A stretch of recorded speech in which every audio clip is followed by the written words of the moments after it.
ایک دیوار ایک راز اور ایسا خطرناک مخلوق جو انسانوں کا شکار کرتی ہے۔ دو لٹیرے صرف بارود چرانے آئے تھے، لیکن قسمت نے انہیں ڈال دیا ایک ایسی جنگ میں جہاں دشمن نظر نہیں آتے، صرف موت کا سایہ ہوتا ہے۔ کہانی کی شروعات میں ہمیں کچھ ڈاکو نظر آتے ہیں جو تیزی سے بھاگ رہے ہوتے ہیں، اور ان کے پیچھے کچھ سپاہی بڑی شدت سے تعاقب کر رہے تھے کیونکہ وہ چور قیمتی سامان چرا کر فرار ہو رہے تھے۔ یہ سب لٹیرے بھاگتے بھاگتے ایک غار میں پناہ لے لیتے ہیں۔ رات کے وقت وہ سب اس مالی غنیمت کو کھول کر دیکھتے ہیں تاکہ پتہ چلے کہ آخر انہوں نے کیا چرایا ہے۔ جب وہ سامان کھلتے ہیں تو انہیں ایک میگنیٹ ملتا ہے۔ انہی ڈاکو میں ایک کا نام ولیم ہوتا ہے جو اپنے ایک ساتھی سے بلیک پاؤڈر کے متعلق بات کر رہا ہوتا ہے۔ وہ پاؤڈر ایک خاص چیز تھی جو ہوا کو فوراً آگ میں چینج کر سکتی تھی، جسے انہی چوری میں اور بھی آسانی ہو جاتی۔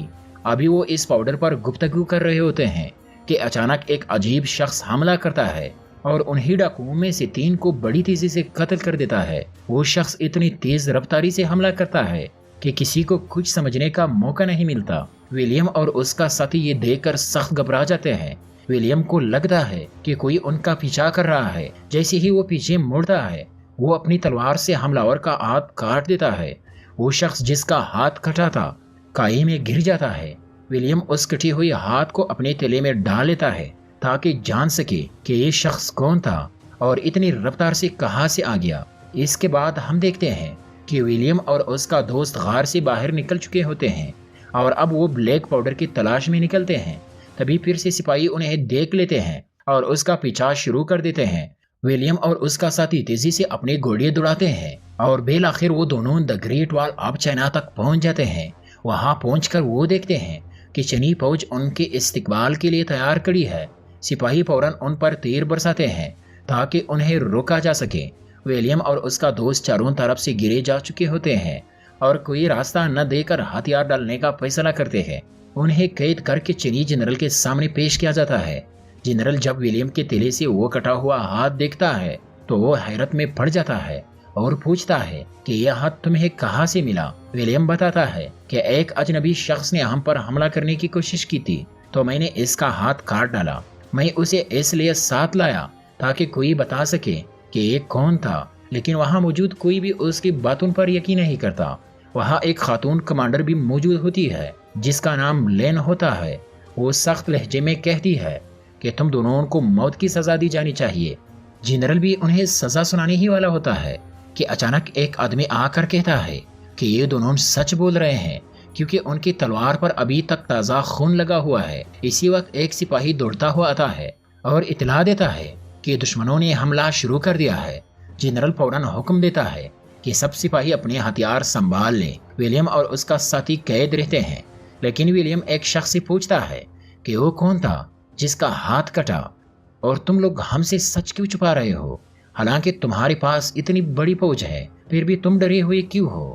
وہ شخص اسے بتاتا ہے کہ جس شخص کا ہاتھ کٹا وہ ہم سے کئی گنا زیادہ طاقتور ہے اور اس کے ساتھ کچھ خوفناک مخلوق بھی ہے۔ کچھ ہی دیر بعد دشمن کی فوج ان پر حملہ کر دیتی ہے اور چینی فوج بھی پوری طاقت سے ان سے مقابلہ کرنے لگتی ہے۔ ولیم اور اس کا دوست ایک بار پھر اس شخص کو دیکھتے ہیں جو پہلے جنرل کے ساتھ تھا۔ وہ دونوں اس سے مدد مانگنے کی امید رکھتے ہیں۔ ادھر ہمیں ان عجیب مخلوقات کی سربراہ نظر آتی ہے جس کے پیچھے کئی اور جانور جنگ کے لیے تیار کھڑے تھے اور انہیں حملہ کے لیے لے جاتی ہے۔ سبھی مونسٹرز دیوار پر چڑھنا شروع کر دیتے ہیں۔ ان میں سے ایک دیوار کو کراس کرنے میں کامیاب ہو جاتا ہے اور فوجیوں کو مارنا شروع کر دیتا ہے۔ وہی شخص آتا ہے جس سے ولیم مدد چاہ رہا تھا اور وہ فوراً آ کر ان کے ہاتھ کھول کر انہیں آزاد کر دیتا ہے۔ پھر وہ سب مل کر اس مونسٹر سے لڑنے لگتے ہیں۔ بڑی جدوجہد کے بعد وہ 3 مونسٹر کو مارنے میں کامیاب ہو جاتے ہیں۔ دوسری طرف سربراہ مونسٹر اور بھی اپنی فوج کو بلا لیتی ہے۔ ولیم کی بہادری پر جنرل خوش ہوتا ہے اور اس کا شکریہ ادا کرتا ہے، مگر ساتھ ہی وہ پریشان بھی ہو جاتا ہے کیونکہ یہ مونسٹرز نہ صرف تعداد میں زیادہ تھے بلکہ بہت طاقتور بھی، اور اگر انہیں نہ روکا گیا تو وہ سلطنت پر قبضہ کر لیں گے۔ اگلی دن ہم دیکھتے ہیں کہ ولیم اور اس کا ساتھی نہا ہو کر صاف کپڑوں میں جنرل کے دربار میں حاضر ہوتے ہیں۔ جنرل ان کی بہادری کی تعریف کرتا ہے۔ جیسے ہی وہ پہنچتے ہیں وہاں کے لوگ ان سے سوال کرتے ہیں کہ تمہارے پاس ایسا کون سا ہتھیار ہے جسے تم نے اتنی بہادری دکھائی۔ ولیم انہیں ایک خاص آلہ دکھاتا ہے جسے دیکھ کر سب حیران رہ جاتے ہیں۔ دراصل ولیم ایک ماہر نشانہ باز تھا اور تیر اندازی اس کے بائیں ہاتھ کا کیل تھی۔ جب وہ وہاں اپنی صلاحیت کا مظاہرہ کرتا ہے تو سب لوگ خوشی سے تالیاں بجاتے ہیں۔ پھر ہمیں ولیم اور کمانڈر لین کے درمیان گفتگو دیکھنے کو ملتی ہے۔ لین کہتی ہے کہ مجھے اپنی قوم کے لیے لڑنا اچھا لگتا ہے، کیا تم نے کبھی کسی کے لیے لڑائی کی ہے؟ ولیم جواب دیتا ہے کہ ہاں، میں پیسوں کے لیے لڑتا ہوں۔ رات کے وقت وہی شخص ولیم اور اس کے دوست کو بلاتا ہے اور ان سے کہتا ہے کہ میں بھی یہاں بلیک پاؤڈر کی تلاش میں آیا ہوں۔ یہ باتیں بتاتے ہوئے وہ ایک منصوبہ ان کے ساتھ شیئر کرتا ہے۔ وہ کہتا ہے کہ جب سب لوگ ان جانوروں سے لڑنے میں مصروف ہوں گے، جیسے ہی جنگ شروع ہو جائے، ہم یہاں سے بلیک پاؤڈر لے کر فوراً نکل جائیں گے۔ ولیم اور اس کے ساتھی کو یہ ترکیب کافی پسند آتی ہے اور وہ تینوں مل کر اس منصوبے پر اتفاق کر لیتے ہیں۔ پھر ان سے وہاں کا سردار پوچھتا ہے کہ تمہارے پاس ایک میگنیٹ پتھر کہاں سے آیا، کیونکہ وہ سمجھ رہا تھا کہ شاید یہی پتھر ان کی فوج کو فتح دلوا سکے۔ ولیم تجسس سے سوال کرتا ہے کہ یہ تمام خوفناک جانور آخر آئی کہاں سے؟ تب وہ آدمی انہیں ایک پرانا واقعہ سناتا ہے۔ وہ کہتا ہے کہ برسوں پہلے ایک آتش فشانی گولا ایک بڑی پہاڑ پر گرا تھا، جس کے بعد وہ پہاڑ سبز رنگ میں بدل گیا تھا۔ تبھی وہاں سے یہ مخلوق جنم لینے لگی۔ 67 سال بعد یہ مونسٹر زمین پر نمودار ہوتے ہیں اور تباہی مچاتے ہیں، انسانوں پر حملہ کر کے انہیں ختم کر دیتے ہیں۔ ان کا ایک ملکہ بھی ہے جو سب پر حکمرانی کرتی ہے اور وہ سبھی اس کی فرمانبرداری کرتے ہیں۔ رات کے وقت اطلاع آتی ہے کہ ایک مونسٹر نے فوج کے ایک دستے کو چن چن کر ختم کر دیا ہے۔ بڑی مشکل سے وہ مونسٹر ماری جاتی ہے، لیکن جنرل کو نظر آتا ہے کہ ایک اور مونسٹر پیچھے سے آ رہا ہے۔ جیسے ہی وہ حملہ کرتا ہے، جنرل اپنی تلوار اس کے منہ میں گھسا دیتا ہے تاکہ کمانڈر لین کو بچایا جا سکے، لیکن وہ خود بری طرح زخمی ہو جاتا ہے۔ مرنے سے پہلے وہ لین کو نیا جنرل بنا دیتا ہے۔ کچھ دن بعد ایک آدمی بادشاہ کا پیغام لے کر آتا ہے۔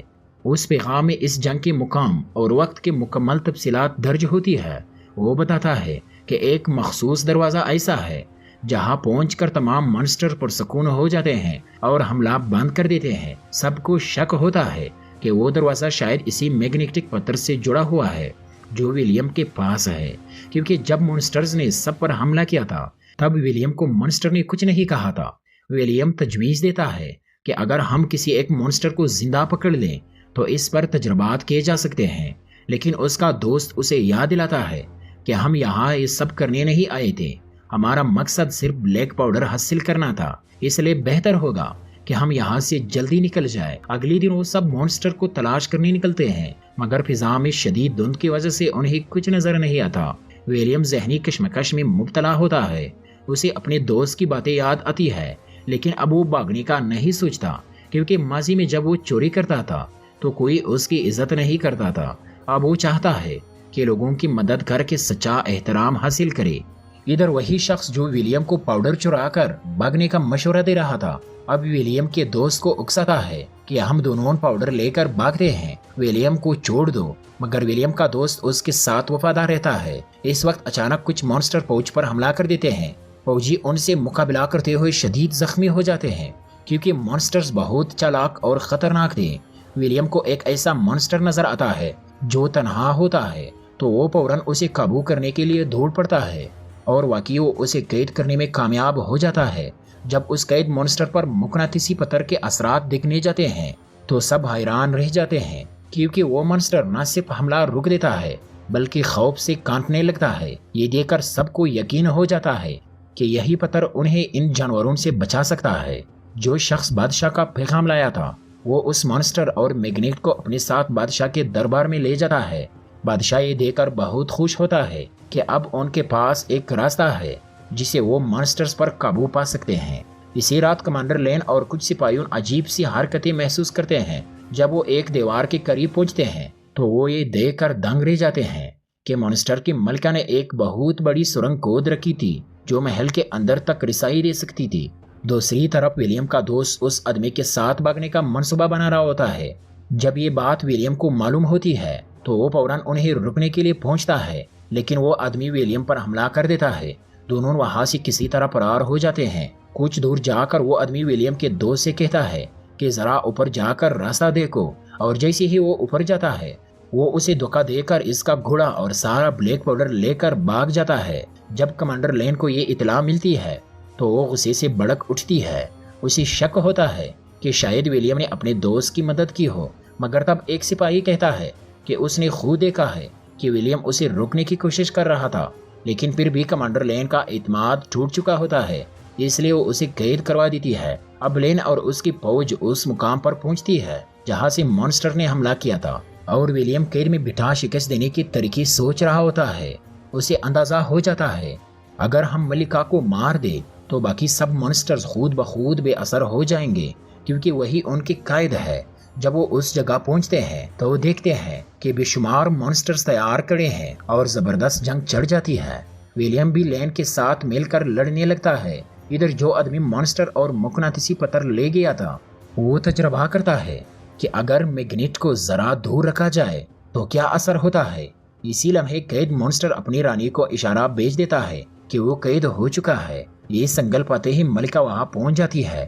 ویلین اب ایک نیا منصوبہ بناتا ہے کہ ہم ایک مانسٹر کو قابو کر کے اسے کانے کے ساتھ بلیک پاؤڈر لگا دیں تاکہ جب وہ رانی کے قریب جائے تو وہ اس کے ذریعے رانی کو ختم کر سکے۔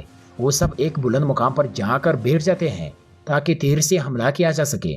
جیسے ہی ویلیم تیر مارتا ہے سب مانسٹرز رانی کو بچانے کے لیے اس پر چاہ جاتے ہیں۔ کئی کوششوں کے باوجود ویلیم کامیاب نہیں ہو پاتا کیونکہ مانسٹرز رانی کی حفاظت میں اپنی جان تک دینے کو تیار ہوتے ہیں، لیکن اس بار رانی نے ویلیم کو پہچان لیا ہوتا ہے۔ اس کے پاس صرف ایک آخری تیر بچتا ہے جو بلیک پاؤڈر میں بھگا ہوتا ہے۔ ویلیم ایک رسی کے ذریعے اوپر سے جھول کر نیچے آتا ہے اور موقع پا کر وہ تیر سیدھا رانی پر چلا دیتا ہے۔ ایک زوردار دھماکہ ہوتا ہے اور رانی وہی ہلاک ہو جاتی ہے۔ اس کے ساتھ ہی باقی مانسٹرز بھی بے جان ہو کر نیچے گرنے لگتے ہیں۔ کمانڈرز لین اور ویلیم دونوں خوش ہوتے ہیں۔ ویلیم اپنے دوست کو قید سے چھڑوا لیتا ہے اور دونوں خوشی خوشی وہاں سے روانہ ہو جاتے ہیں، اور یہی کے ساتھ یہ مووی یہی پر ختم ہو جاتی ہے۔ اگر آپ کو کہانی پسند آئی ہو تو چینل کو سبسکرائب کرنا مت بھولیے۔ ملتے ہیں نیکسٹ ویڈیو میں، تب تک کے لیے گڈ بائی۔